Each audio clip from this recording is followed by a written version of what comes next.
Good morning. Good morning. Good morning. Good morning. Good morning, everybody. How are you? Welcome to the show at Rise Up Show with me, your host, the Queen Bee, Dani. How are you feeling? As we chat this morning to the devilishly handsome, the fabulously wonderful, the incredibly knowledgeable Mr. Fidel Bohill, the modern man. Good morning. Jodie Sol, good morning. Fab Naredi, good morning. Elise Woodbine, good morning. The devilishly handsome Ian Dixon, good morning, sir. Shut up, for fuck's sake. Jesus. The fantastic Lizzie Jackson Barrett, good morning. Josephine Sandra, everybody, good morning.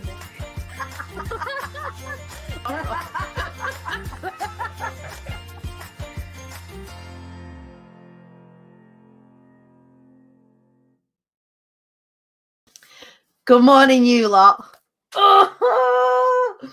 Okay, let me compose myself. It's only fucking moving day, isn't it? Oh my goodness me, you lot. The van is outside. We haven't completed yet. That could be a phone call. Can you imagine if we got the phone call while we were on the show this morning? Don't I die? But yeah, we're just waiting to complete. So I've just taken Wallace to go and get the car, get the van. We've got all the boxes downstairs in the living room ready for loading up.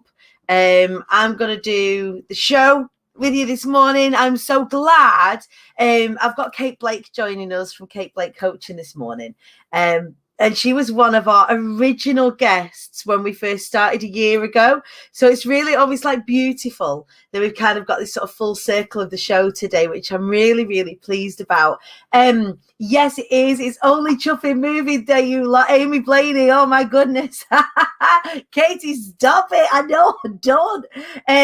People are taking bets out in the hive whether I'm going to cry on the show this morning. I mean, I can't guarantee anything. And we're talking about some pretty intense stuff this morning as well. Like, we've got some phenomenal topics of conversation this morning, particularly around adoption, which I'm really excited to talk about with Kate this morning.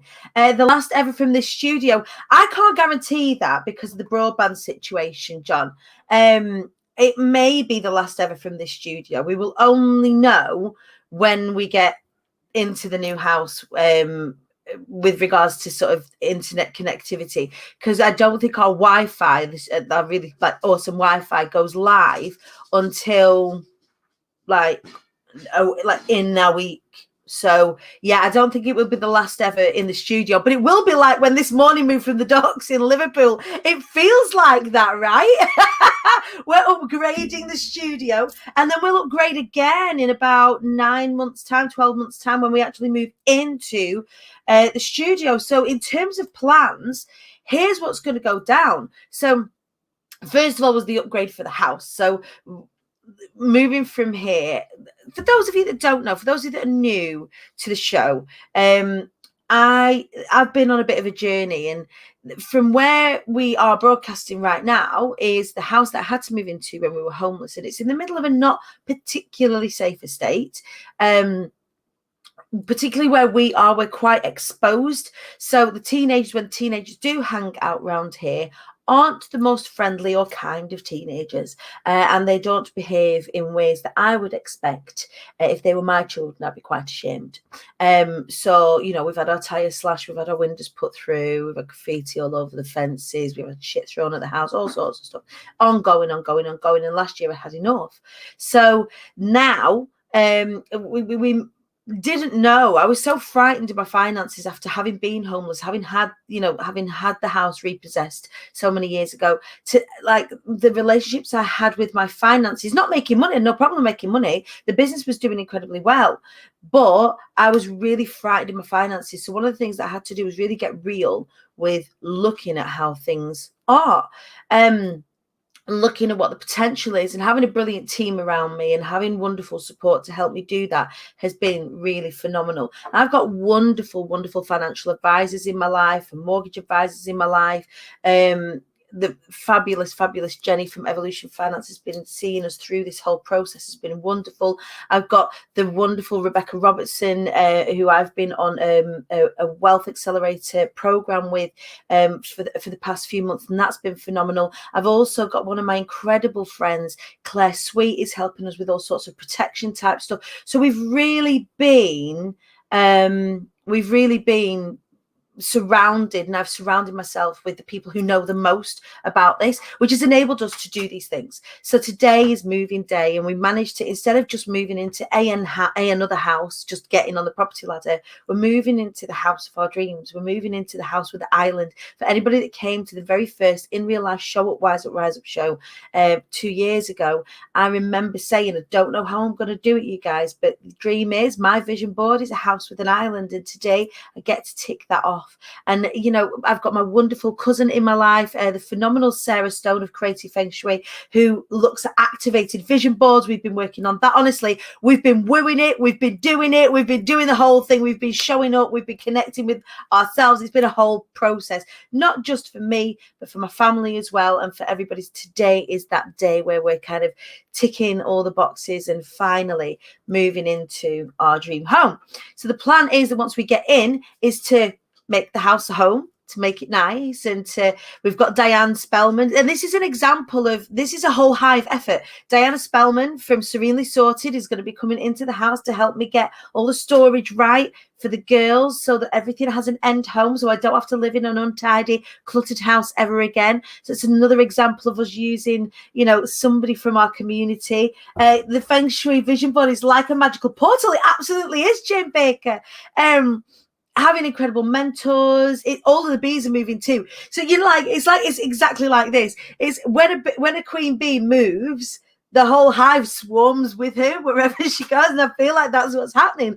So we're moving from here to the house, and then the next thing, for those of you that are interested in the journey, is to turn that double garage, and we bought the house because it had a double garage on the side of it. We're turning that into IATQB HQ. So from there, we will be able to run workshops. From there, we will have a studio space. So it'll be a proper studio instead of just me broadcasting from my bedroom. We'll be able to invite all sorts of cool people in, as well as doing things like running workshops, running intensives from HQ. So very, very, very excited about today. And also that then opens the door for the big dream, which is IATQB HQ, where we will have, you know, Danielle, who's my ring woman and my ops manager, will be able to come and work. Like, we'll be able to work in an office together, which will be amazing. But also the Fly Anyway Foundation will be based at HQ as well. So lots and lots and lots of exciting things. And today is like the beginning of that bit. So everything has been running up to where we are today, moving day. It's like a shedding of the skin for everything that has been before, and it's like we're growing into this expansive space of everything that IATQB is destined to be. We've got all of the TV stuff that's coming up for us, and it isn't us, it's not just a me. Yes, I'm going to be on the telly. I'm on an Amazon Prime TV show early next year. We're filming in Miami in June for that. There is a big ITV show that I'm going to be a part of early next year as well. There's all sorts of stuff that's going on, and today really feels like us opening the door and stepping into that. It is very, very, very exciting. It is super, super exciting. You are most welcome. All of you that have said, you know, do you want to come and help? Please do. All of you that have said that you want to come out and have bubbles with me, yes, please do. We're going to get a hot tub in the back garden and stuff. We can chill, we can hang. You are most welcome, you lot. Right. Without further ado, I was going to put some more makeup on while I talk to you, but I'm just too excited. I can't do it. The van is here. Wallace is beginning to load up the van. We are beginning our transition from Casa del Walliger to IATQB HQ today. Very, very, very, very, very exciting. Of course, if you are over on my Instagram at the Queen Bee Dani, there will be updates throughout the day over on my stories. We're going to be making some reels and stuff. It's going to be a whole hive event. So please do make sure you're following me at the Queen Bee Dani across on their Instagram as well, to go and have a sneaky peek in and see what's popping. Right, my darlings, I am going to welcome in to the hive this morning a dear friend of mine, one of our very, very first ever guests on the show at Rise Up Show, the phenomenally talented, the very gorgeously hearted Kate Blake. Good morning, you. Good morning, Dani, and gosh, I'm so excited for you. I can just finish so excited. This is just amazing. There are a lot of people that. Thank you for coming back. There are a lot of people invested in this house move. I feel everyone's gosh, living vicariously through the whole thing. I cannot wait to come to your office. I cannot wait for you to come. And then in the hot tub. Yeah, for sure. Afterwards with bubbles, right? Yeah. So in my mind, I can see these. You know when you get like G8 summits, you know, like when big politicians they all meet. I feel like that HQ is going to be where the power players hang out. Like I can see it now. Like, can you imagine getting likes of Lisa Johnson in the room, getting Deep Badgeroy in the room, getting, you know, the likes of Abby Horn in the room, Sarah Stowe, Jay Baker in the room, getting you in the room. Like I'm exactly. It's just going to be a power room, and I just think, you know, being in a landlocked place like Birmingham, the idea to come up and have bubbles in your garden would just be fantastic. Just be fantastic. We'll keep it through. I'm going to get it ready for after lockdown, and then as soon as the doors are open, you are most welcome, my angel. I'm up there. It's not far from me. Right, my love. Just put up a revolving door, Leah's saying at HQ. Just people just like popping in, just hanging out. Yeah. My neighbour, I don't know how much my neighbours are going to enjoy that, but I'm here for it all. We've got plenty of parking. You've got parking. Looks like you've got plenty of room around there as well. So yeah, it's amazing. But enough about me, and there's been a lot of talk about me in the last 24 hours up in here. Let's talk about you. I'm really excited to have you on the show today for a number of reasons. When we were talking this time last year, you were working in the construction world. You've been in sales for the longest time in lots of different guises, in lots of different ways. Your story is jaw-droppingly phenomenal. Tell us a little bit more about what you do these days and what you're getting up to now and all of the things that you're excited about, Kate Blake. So there's so much happening at the moment. So this year marks my 52nd year. So I'm kind of transitioning into a whole new place in my life. And I do feel that every 10 years, I find I have this transition into new things. And so, you know, going back to 2008, I went into the construction world, and I went from being in sort of the banking world and a very low paid job. And in the background of that, just to put food on the table, I had two boys. I was actually doing sort of pole dancing and working in the evenings doing club work. So I was literally on a low page, what I would have called like a mum's job, where I was working part-time around the boys, and then I was having to work in the evening. So the boys were getting dropped off left, right and centre, so I could go and do what I needed to do. And then I decided to change it all. I thought I need a job that's going to pay me proper money. So I went back to college. I didn't think I could actually learn because I didn't know it, but I'm dyslexic and I didn't know it at that time. And they found out at college, and I actually thrived at college, and I realised, you know, I could actually learn, and I became quite academic by passing lots of different stuff. And I went into the construction industry. I have to say, I actually started getting a little unhealthy there. I went on site, and literally guys would bring me every day like sausage and bacon sandwiches, pasta. They were feeders there. They were feeders. Yeah, they are. I get this. I absolutely get this. And when they've got physical jobs, it's okay. But when you're working in the sales space and you're like doing the office work, you can't do the same, right? Well, I was actually a quantity surveyor at that time. So I would go in and I'd have toolbox talks with all these guys, and I had about 60 sort of electricians and gas people working around me at that time. And to be honest, I've carried a lot of those contacts through with me, because I took a bit of a swerve and went back into sales. I'd been in sales at the very early sort of stages of my life. Various sort of sales I'd done, selling advertising space. I'd done club reviews where I was selling advertising for clubs. I worked for Chamber of Commerce doing freight magazines, all sorts of weird sort of stuff, newspapers and stuff like that, and Yellow Pages, which at the time was really tough sales. And I hated sales. I just really hated sales, and I kept falling back into it because I didn't think there was anything else I could do. I ended up sort of going into customer services for a long time because I thought I'm not going to ever do sales again. Went into customer services, then went into quantity surveying, then went back into sort of a different side on the merchant supply side, and then got asked to do sales again, but it was a different sort of sales. It was looking after a £25 million account for a big sort of national construction company.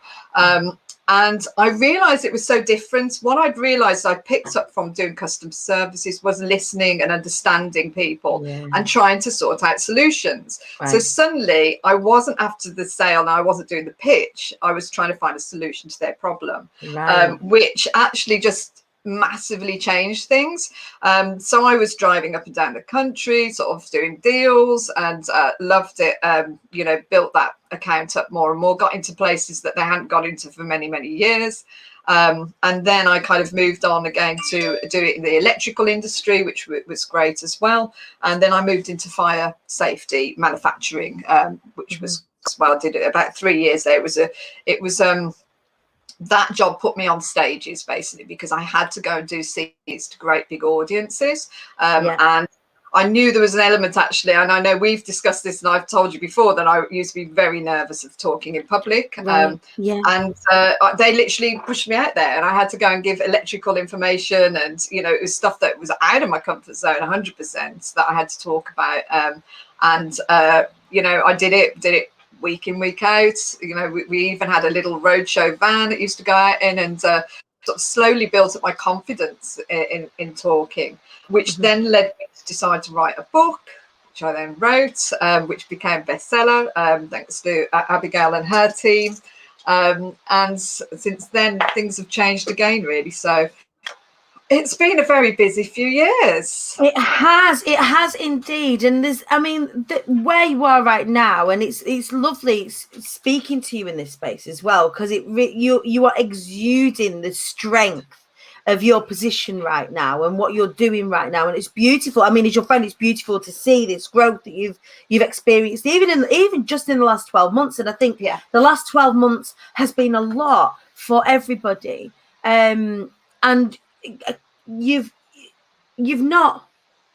grown in that time. Like, seeing that growth has been beautiful, and I think your growth game has always been strong. If you look back through your history, if you look all the way back, right back to the very beginning, and one of the things that we're going to talk about today is adoption, and one of the things that we're going to talk about today is your place in that, your experience of that. Your growth game has always had to be strong. And I think that when you come from that space, there is a resilience and a strength and a grit that often it can go one or two ways. Would I be fair in saying that? Oh, definitely. And it's interesting as an adopted person, how many adopted people I know. And, we have discussions that are very similar. And I know that my brother had the same sort of things that I've had, and I see them in my own kids. So it is a thing. We all grow up having insecurities. We kind of not sure who we are, and we're having to find that place. And I do think adoptions are very. It does a slightly different slant, and it was something I was watching the other day. It was one of those ones, I think, Long Lost Family it was, and we always watch that, me and my husband, because he always says, you were emotional when you met your biological family. And I'm just not that sort of emotion. They wouldn't they wouldn't do that for me, because I wouldn't do the crying and all that. I'm just kind of like, just hello. But you don't. It's an interesting thing, because when I was adopted in 1969, my mother gave birth to me, and she had to give me up after a week of having me, and it wasn't her choice. It was just taken out of her hands at that time. So she had a week of looking after me, and then I got taken to the National Children's Home, which was then. I don't think it even exists now. And that was in Southampton. And and I know my mum very well now, and she's lovely. I'm really, really privileged to actually sort of know my mum. But we I ended up being adopted a year later, and I've kind of fixed this together myself, really, because my family who brought me up did tell me about my adoption, but when I look at the records, it looks like they didn't actually adopt me till 1971. So I think there was an element of time that I was just in the National Children's Home, which is weird because I have a strange memory of cots. So I kind of think that I think I have an embedded memory of being in this place. Yeah. And I got adopted. We came up to Birmingham. A couple of my mum and dad were just amazing. You know, we were so lucky. And, you know, we do hear horror stories about this, and we were so lucky. They were both teachers. They had a big life through the church. And they'd already adopted my brother a few years earlier, and we just had the perfect family. You know, my mum was just such a nurturing person. She was from Leeds. She was a Yorkshire lady, and the family up there were just wonderful. You know, my granny and grandpa, and my dad's family were from Cornwall. So he was Cornish, and then we had the Cornish side family. So we used to go on holidays all over the place, start to visit family. So there was a great big feeling of belonging within that family. I always knew that I was adopted. I don't ever remember them telling me that. I don't ever remember them. Just accepted and not hidden. And no, and I knew that I knew my biological mother's name. I used to think that my biological father must be Paul McCartney or someone, or Eric Morecambe from Morecambe Wise. Because they also always watch Morecambe Wise, and I was convinced for a while that he was Eric Morecambe. It's like you have these ideas in your head as a child of who these people are. Yeah, so Eric Morecambe was my father, but you know, and Paul McCartney was because I thought, well, he's very rich, so he could be my father. He must be. He must be. He was actually. My father's lived in Spain. I know him well, and he was not. He was one of those. Oh yes, you were my father. Yeah. So it was a lovely idyllic life that I had with them. Did I feel a sense of who am I? Yes, I did. And my brother used to pretend he didn't, but he did. And he told me later on in life that he did. You know, we did sort of wander and think. And I know back in the 1970s, I was actually fearful that someone might come and take me, and, you know, that people would come and take me from my family.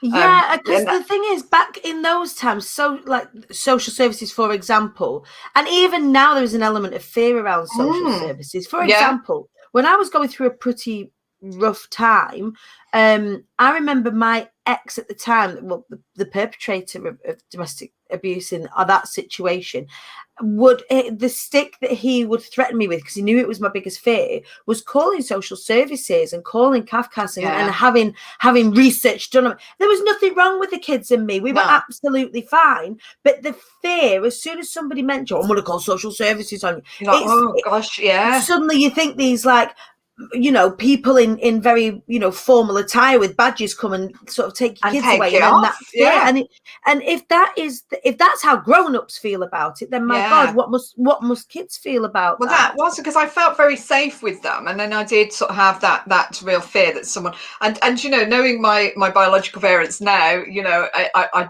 didn't need to have that fear, because there was nothing they would have done to do that, although they regretted very much that I'd been adopted. You know, they spent their life sort of regretting that, and which is why it's so lovely that we're together now and we all know each other. So my family, my adoptive family, so we had a lovely family. They gave us such good opportunities. And you know, I'm actually the only one left of that family now. I'm the only one left. And as I said to you before, it is actually the 2nd year anniversary since my brother passed away. So he passed away a couple of years ago while he was driving his car very suddenly, it was heartbreaking, because we shared such a bond. You know, we shared such a bond with each other. We'd both been adopted. We both had that family. And, you know, he was the person that experienced that family with me. Yeah. And was he from a different biological family? Yes, he was. Yeah, he was. And you wouldn't have known it. They did it really well, because you wouldn't have known it, because we all looked very similar. There was a similarity. We were different in personality. Dave became very much into his conspiracy and all sorts of things like that, and I've just been a lot more sort of straightforward with things. I just get on with it, you know. I'm just very much like that, you know. But we had that shared experience, and I think as someone losing him so early, for me, it was losing that shared experience. Yeah. Like, how do you grow with that now? You know, you know, without that shared experience, and you know, so sending you a huge amount of love on that anniversary as well. I know it's it must be tough, and honouring and loving on your brother and his memory today as well. My darling. To Dave. He's probably looking down on me now, going, because I remember one of the last things he said to me was, "Just go get them, Kate." You know, and you know, it was like, just do it, go get them. And that was one of the last conversations we had. He also told me, try not to work for psychopaths or narcissists, Kate. So that was the other bit of advice he gave me at the end as well. So absolutely, you know, spot on, Dave, and it is important. It is important. Unfortunately, at the time I was working for a narcissist, so it all kind of fell apart at the same time. But yeah, so my transition from that, well, obviously, I talk all about my family in my book for I Will If You Won't Let. Oh, it's the wrong way there. Yeah, I was just going to say about the book that, you know, one of the ways that you are getting him right now is the book I Will If You Won't Let Me. And I know lots of people, in fact, I know lots of members of the Hive have read your book. From the last conversation that we had, I remember talking about, you know, I Will If You Won't Let Me at the time. And I remember, I think, Jojo, did you pick up a copy? And a couple of you have picked up copies and have actually said in the comments today that, you know, that your book is so absorbing. Your story is so amazing. And I mean, of course, we've spoken a number of times that your story is amazing. Tell us more about the book. So the book was really, it came about, actually. I was being coached by Angela Lothran at the time, the one over in Lanzarote. And we were trying to look for a way forward for me. I was working at the time. I was having a bit of a midlife crisis. I was coming up to 50, and I was like, I need to do something.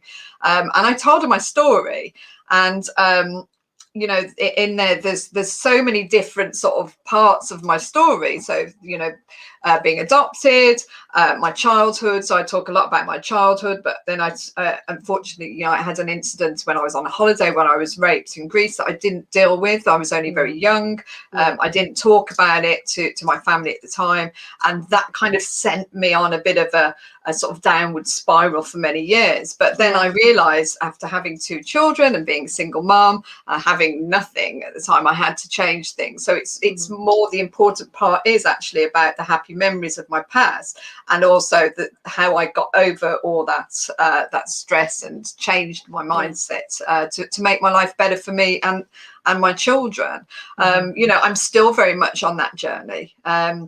You know, there's been a lot of things that have come and you know, this in the last year, you know, even sort of when I think that I'm getting to a point where things are better, something like losing Dave will happen. And I think that's life, isn't it? And I think I've come to the age now where I realize these things happen, and you kind of get through it. And very much it's about who you surround yourself with. And the book itself, you know, the money I put for that goes towards the Black Country Women's Aid, who I work very, very closely with. One of the ladies there, actually, I used to know when I was a child. We used to go to Sunday school together. So it was funny to actually catch up. She's the CEO of it. So it's funny to catch up with her and remember that, you know, we know each other already. So it felt really right to give the money to them.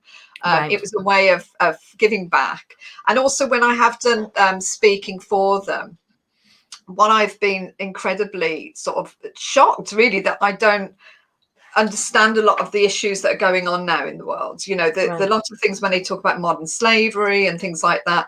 I sat there, it was last year at this time, actually, one of the last events that I did. And there was a lady there talking about modern slavery, and what they were getting money for on that day was to remove branding from women's foreheads that they get branded with when they're put into slavery, which they weren't able to do on the NHS because they're saying it's not a necessary thing. But obviously to have that moved, so that they were actually getting money together to get that done, to get people done.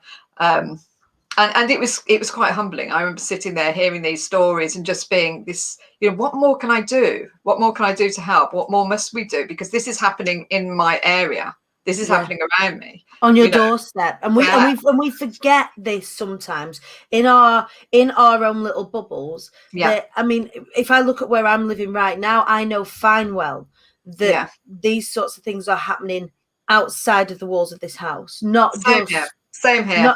Not just in another part of town, on the road that I'm living on.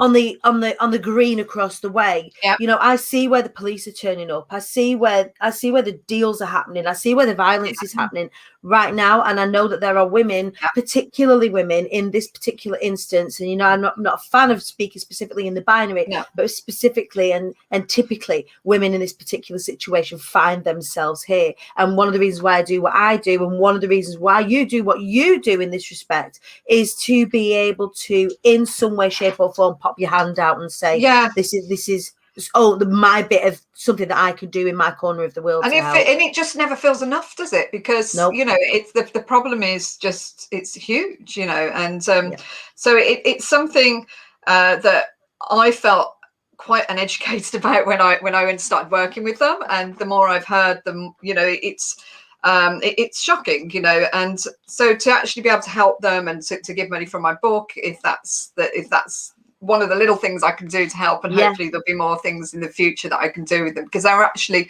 such a lovely supported bunch of people. They're just it's incredible, some of the things they have to go in and deal with on a daily basis in there. It just takes so much, and for me, hearing things firsthand off them, it's a shock, and yet they're dealing with it on a daily basis. So every day. It's incredible. Locally here, we've got people that follow the show that work within SafeNet, which is one of the services here in Preston. If we look at like Black Country Women's Aid, right, they're fantastic as a faction. They're fantastic because they're very proactive. They're great at reaching out. When we were doing the big festoon last time, they reached out to me. They're very astute and aware Deb, of wasn't it? Debbie, I think reached out to absolutely. Lovely people. So it's one of the comforting things to know is that there are places like this, and there are factions like this and support like this out there, but it's not enough. It still doesn't ever feel enough. And also right now, we did the big festoon last year because in 7 weeks it was a 700% increase in incidents reported around domestic abuse and domestic violence, and that's gone on and gone on and gone on. And I think one of the reasons why we are so tired as a nation right now here in the UK, specifically with all the lockdowns and all of that sort of stuff, is this exhaustion. So you can only imagine, if you're living in a pressure cooker of that, how tired our brothers and sisters and siblings that are experiencing domestic violence right now must be feeling. Unbelievable, isn't it? It's heartbreaking, and you just feel like, what can we do to help? And these little things, Deborah says to me, you're great, you're doing this and that. It doesn't feel, it's just such a small bit, isn't it? It's a small bit, but you can only do what you can do, I guess. Absolutely. And doing all the incredible stuff, all the other incredible stuff that you're doing as well, like building business and all of this. So not only do you do this in this, we've got the book, and there's the donations to Women's Aid that are happening there, and your story is phenomenal. You tell that within the book. Just remind us and tell everybody, show us the book again so you can go out to Amazon right now. It's I will if you won't let me, which is what I used to say to my parents when they would tell me not to do so. So they'd say, hey, get down off that tree, and I'd be like, well, I will if you won't let me. So I used to just do things because people tell me not to. So I was a little bit cheeky as a child. Naughty. It's what I love about you, cheeky child. So I was. So what's happened now in the last year? So lockdown happened. I came on your show. Happened. Yeah, lockdown happened. I came on your show. I was put on furlough from the company I was working for. So I literally put down my work phone and picked up my business phone. I thought, right, okay, now's an opportunity to get business started. So I did. I did a lot of mindset work, working with some groups in Zambia and South Africa, a ladies group there. I was working with them, and I started doing a lot of networking and just sort of trying to find what I wanted to do, where I wanted to be, and really sort of, you know, the old securing what is my niche, what do I want to do. And I think when you go through this, you go through lots of different transitions, because you think, oh, I'm going to do this, and then you're like, no, do I feel like I want to do that? And it was funny because I know we talked about sales last year, and I kind of stepped a little away from sales, but I ended up then doing quite a few sales courses for people, and realizing, actually, I know about this. This is so genius. I know about this. So I'll keep doing it. And I remember I was on a networking call back in October. I literally got a text from my then boss saying, Kate, can you just give me a ring? And they'd made me redundant. Now, I was working with Jane Baker at the time, actually. And I remember sort of literally she had to coax me. I literally was like, oh my God, my safety net has been pulled out from underneath me. What the hell am I going to do? But I knew I wasn't in love with what I was doing at that time, and I had to do something different. I knew this was the time to change. This was the time to do it. Sure. So a lot of things have happened since then. So I had a meltdown.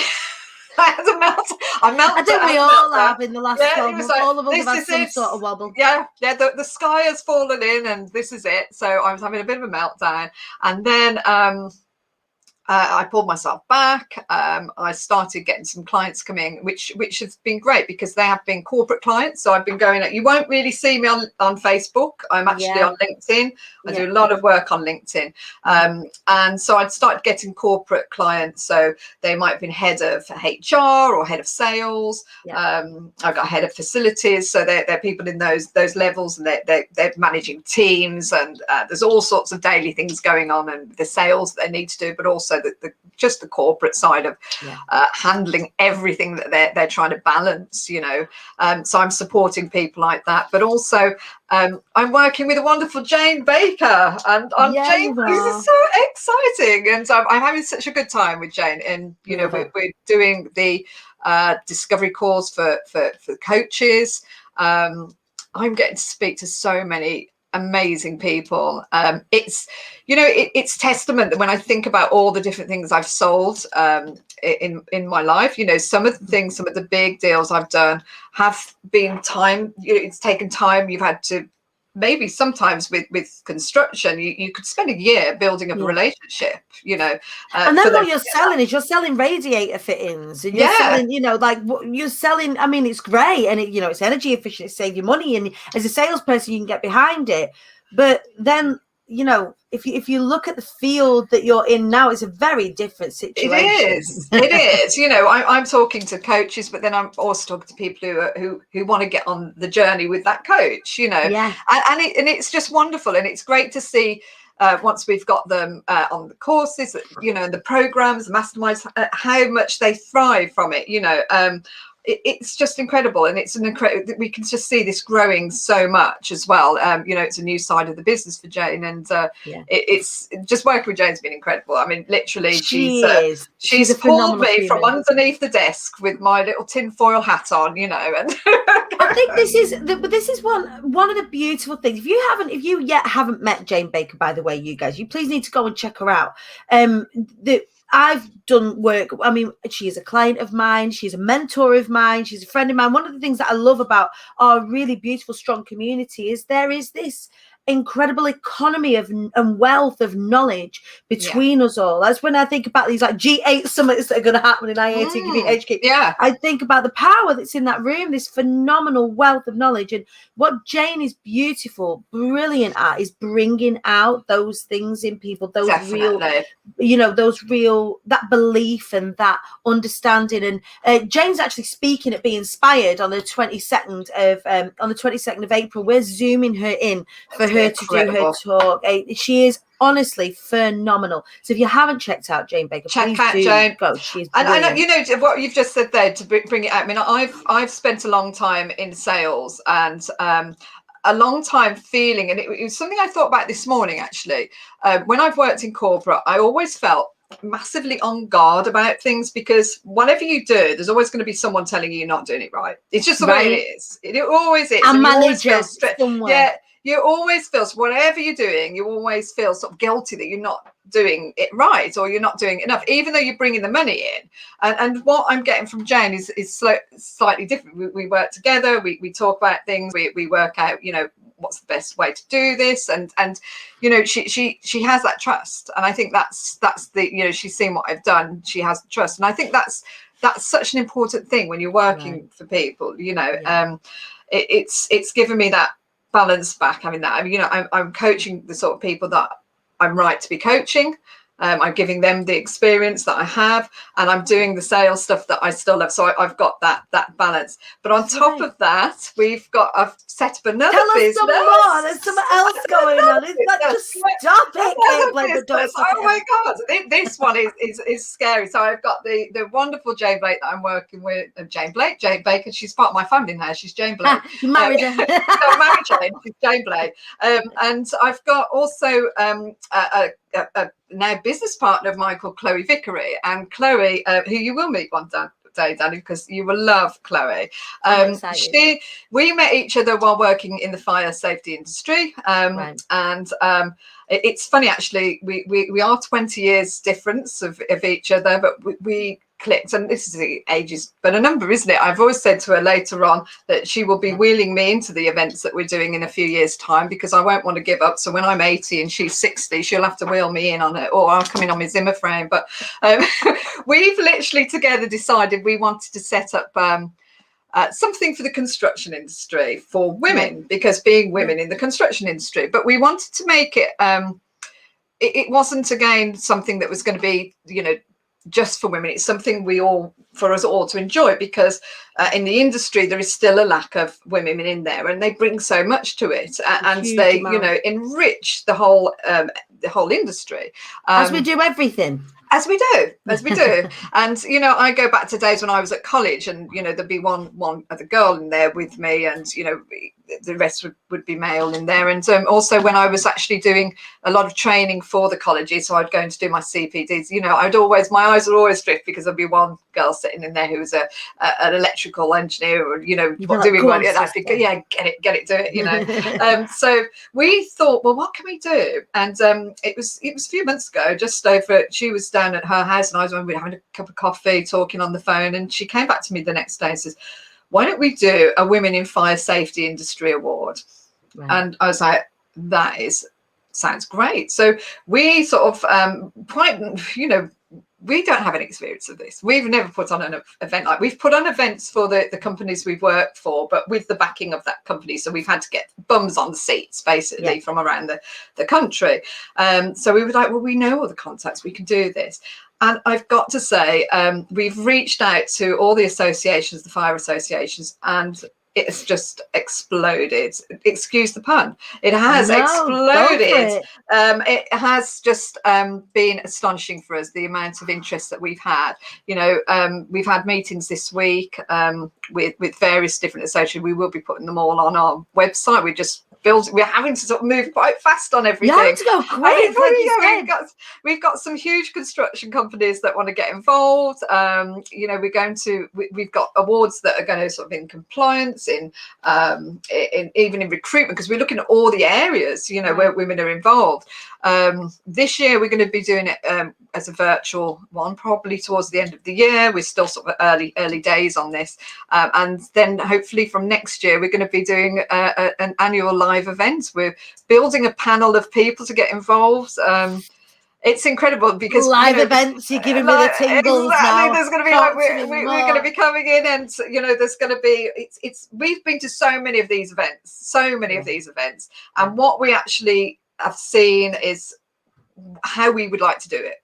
Right. You know, so we want to make an event every year that women and men, because we've had a lot of support from the men in the industry, because they're like, yeah, what can we do to help? How can we get this? How can we help you? I mean, you know, as things move on, we will unfold all the people that we're working with. It's incredibly exciting. But it's got to be inclusive. So it's about men and women working together to create an industry. And again, for me, it was more about being able to, you know, I went into the construction industry after I had my daughter, And it was really to show her sort of, you can do what, you know, you can go into these sort of industries, you know, and smash it. You know, a bit of I will if you won't let me there, isn't it? So, well, because you could have done that. Play on the theme, why not? Yeah, a bit of, so it's a new business that we're setting up. It's going to sort of be more in a charity way, to be honest, because we're going to sort of move it onto that realm of things. People getting involved from all rounds. It's going to be an annual event, and it has to be a success, Dani. It has to be. Well, I've got absolutely no doubt in my mind that it will be, because I know everything that you turn your hand to, you just make it incredible. And I'm so, it sounds glib and it sounds like condescending, but I'm so proud of you. I'm so proud that you're my friend. I'm so proud that I get to watch your journey, even though I don't get to kind of be in it with you at the moment because of whatever. I'm sure you will be. I'm sure you will be. Sleeves up ready for you, Kate. Like, Kate, thank you so much for joining us on the show this morning. Make sure you give us the link so that people can go and grab a hold of your book. It is just, I mean, it's a fabulous read anyway. It's a beautiful read, and just knowing more about you is to make yourself richer anyway. So Kate Blake, thank you. Best of luck for everything that you've got going on right now. Huge love. Can't wait to give you a big squeeze in the not too distant future. I will see you later. Thank you for having me. Enjoy your move. Thank you. Oh my goodness. Right. That marks the end of the show at Rise Up Show for today. It is now officially move day. That is work done for today. We are now going to go and move into our new house. Super, super excited. Please, just before I go, if you are inspired by my journey, if you are inspired by all the things that are happening around me, when I share these stories with you, when I share these people, don't sit there being inspired. Don't sit there saying, oh, you've inspired me. Give yourself a talking to and think about, okay, if I feel inspired to do what? Take inspired action. If you are sat there right now and you're thinking, oh, so inspirational what Kate was just saying to me, so inspirational that Dani's moving into a house today, it's so inspirational, these people that are in their circle, be inspired to take inspired action, my darlings. There is a reason why the event that I run, that is the jewel in our crown, is called Be Inspired. It's not because I just want you to sit there having revelation moments and light bulb moments. It's that I want you to be so inspired that you are moved to take action, that you are moved to create the life for yourself that you choose, that you get to choose to fly anyway. So if you are feeling inspired and you do want to take inspired action and you want some more of this outside of the realms of the show every day, then the 22nd and 23rd of April are going to be for you. Make sure you grab a hold of your ticket for Be Inspired. We're bridging the gap between Zoom events and in real life events. I'm taking all of my speakers to a TV studio. We're going to broadcast to you in your homes live in a whole cacophony of edutainment to inspire you to take inspired action, be it within your relationships, your business, and your personal development. So I want you to go and get your ticket today. If you want to support this, if you want to support you, if you want to support your growth, I think £89 is an absolute steal, especially when you get an opportunity to make that back through our affiliate program. It's an absolute no-brainer. It's the biggest thing we have ever done as a community, as a business. I cannot wait to see how big we make this. So make sure you keep checking your emails, get yourself into the hive. We'll pop the link in the comments. The link, you can go over to Instagram now, go to my link in my bio, click Be Inspired, get your Be Inspired ticket and go and grab it right now. You will change your life with the inspiration, motivation, celebration, education that is on the days to take those actions for yourselves and step into your version of success. That's it. My microphone is down. I love you. I will see you on Monday. I don't know where, but we have a whole bunch of incredible guests lined up for you into next week. I may be coming to you from a secret location. Who knows? That's maybe a little teaser there for Monday, but I'll see you at 9:30 and for the show at Rise Up Show. In the meantime, get over to Instagram. Go and check out my stories on Instagram as I take you through Move Day. Huge amount of love to you. Thank you so much for all of your love and all of your support. I am such a lucky bee. I'll see you later. Take care.